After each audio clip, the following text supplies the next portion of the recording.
Alright. It's time for more Hearthstone. You know, I haven't actually recorded any of this in forever. I did a quick little 4-day jaunt a couple months ago, just to fill in a week where we were kind of low on content. Before that, those arena runs that I had were like November. Wasn't great. So my knowledge of the game has increased since then. I'm not going to sit here and be like, I'm an expert player, but at least I don't make stupid mistakes like I did back then, as often. This time we're going to be doing something a little bit different. I've been going through Blackrock Mountain, and today, I'm recording this on Thursday for next week, the final wing of Blackrock Mountain has opened. Look how cool that screen is.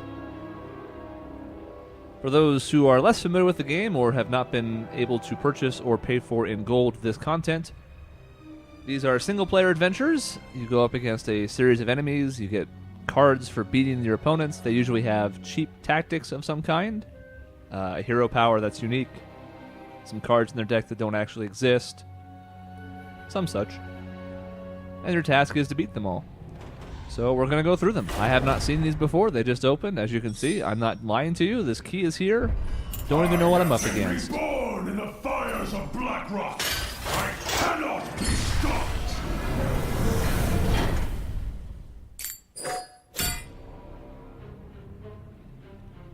So we have 4 fights.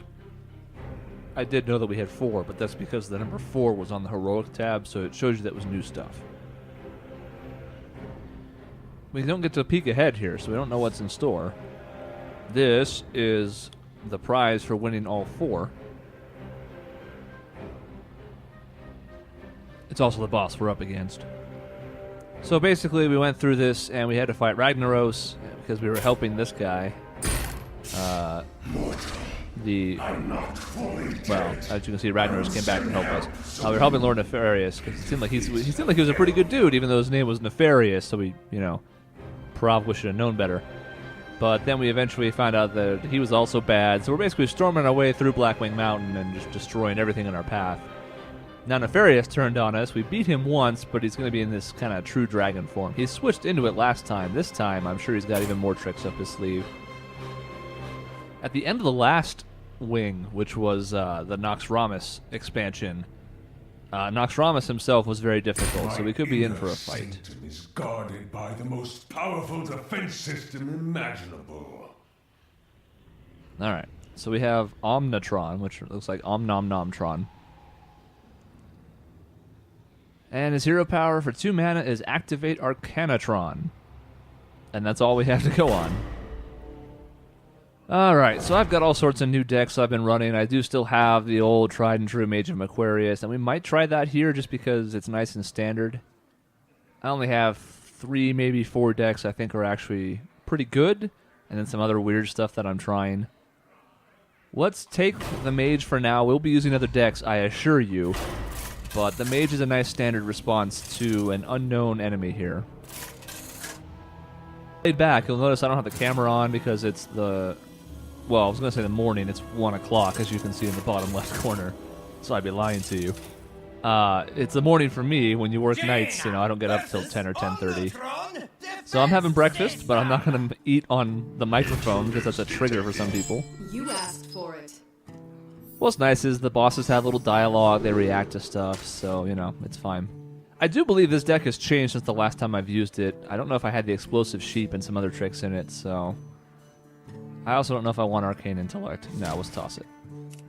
So we'll see what we get, and we'll see what the boss is up to early, and then we'll go back to the talkings.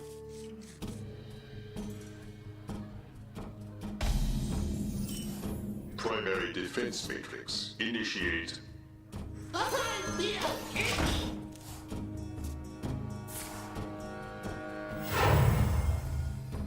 Arcanatron unit activated. Complete. Alright, so what did this change to? A 4 mana ability that seems to be summoning another one. And this guy is a 2/2. Both players have spell damage +2. Well, we don't have any spell power in our hands right now, although we have a deck that could take advantage of this, so I think we're just going to have to be trading here. I might even just blithely throw out the Explosive Sheep with my 2 mana just to kind of put it out there and be ready for anything he's got coming next turn. Because I don't really see the value of hero power in for 1 in the face. See, now we can trade with that for free. I don't know if I want to, but I can.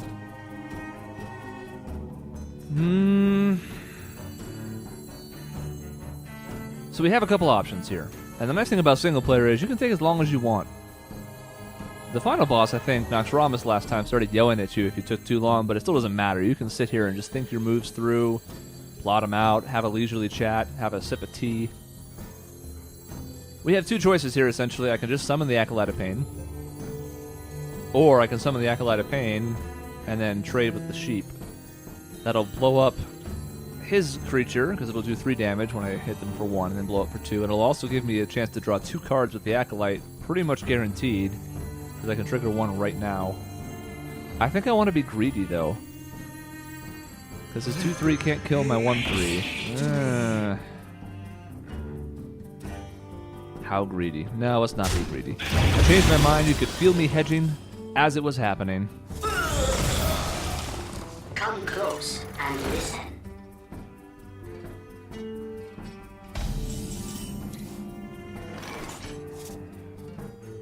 Yeah, see, that would have been bad.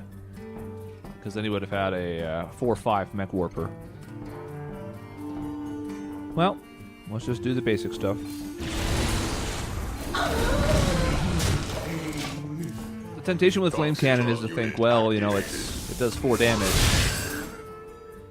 So I want to save it for something bigger, but really you're just thinking it as single target removal.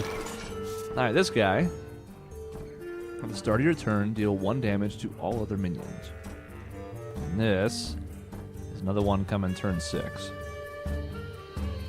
I don't know that we're terribly worried. I mean, he'll kill the Acolyte for free, but we can really just summon here.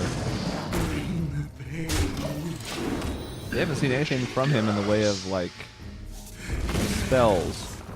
Magic detected. Okay.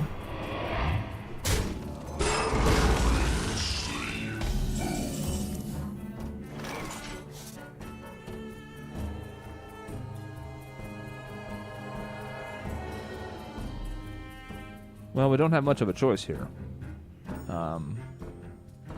We can't target it, so Polymorph's not an option, Hero Power's not an option, we can't kill it, so we're just going to bring this out.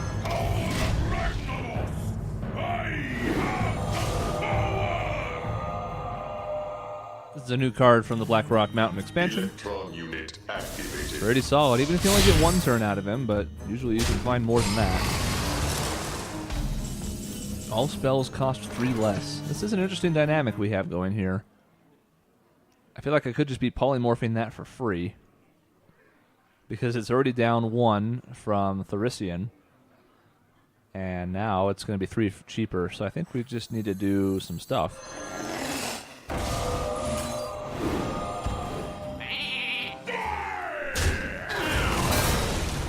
I want the water elemental out. We haven't seen any big sweeping spells. Let's bring out the Poileted Shredder. That way it is some protection in case he has a sweeping in here. A sweepy. A flame strike or some such. A 10-2 with taunt. Interesting. Oh my god, we're set up for our mech plays. I don't think I... Well, I have the sheep. Yep, I was gonna say, I do have a mech in my deck. I have a sheep that I could blow up to kill his 10-2. That feels very greedy. We could just Alexstrasza, bring him to 15, trade the Mech Warper. 7 to the face brings him to 8, which is in range of a lot of our spells. We also have to be careful with Alexstrasza, because occasionally, in these single-player ones, they just reject this, and in some other legendaries, they're like, nope, you don't get to play that. And you say, but I wanted to. Well, too bad. Because Thurician's just going to keep making our cards cheaper, so we have the option of running these out all at once if we really want to. What's this one? 7/7. When a player plays a card, Magmatron deals 2 damage to them. As in, me, not the card I'm playing. Well, the thing is we have lethal, so let's kill that. Because it's important to have bad matters against the computer. Most of those effects seem to be more helpful to us than him. He didn't have any spells. You've saved me some hefty repair costs. Thanks. And the villain's always kind of like, it's fine, I wanted to lose, even though you know that's not true. Volcanic Drake is interesting. In fact, I want to put together a dragon deck. I haven't decided how I'm going to do it yet. The Priest has a handy 1-drop now that's like the Zombie Chow without the downside. But I think there's a lot of potential with these dragons that have come out, in addition to the older stuff like Fairy Dragon and some of the legendaries.